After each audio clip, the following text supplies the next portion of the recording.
беспокойный вой сирен на сцене сразу два лагеря. Немецкий, он в реальности, советский как образ. Супруга поэта Аминанец год тюрьмы не испытала. Это режиссер утрирует. Для напряжения максимального.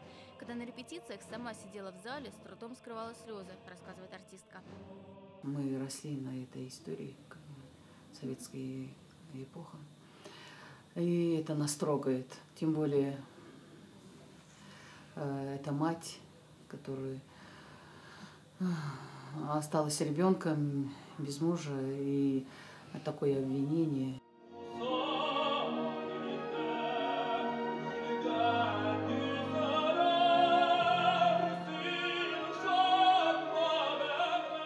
Оперу Назиба Жиганова изрядно осовременили. Мобильные сцены, видеоинсталляции, хор – непосредственный участник действа. На сцене и балет. Все органично.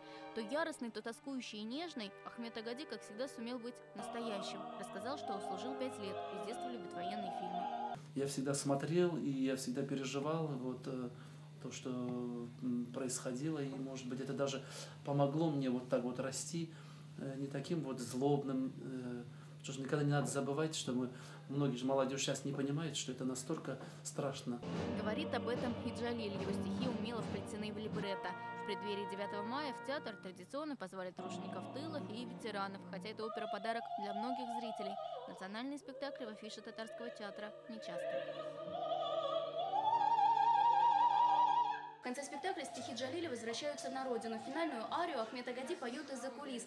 На сцене, на скамье только вдова и дочь героя. В руках моабитские тетради.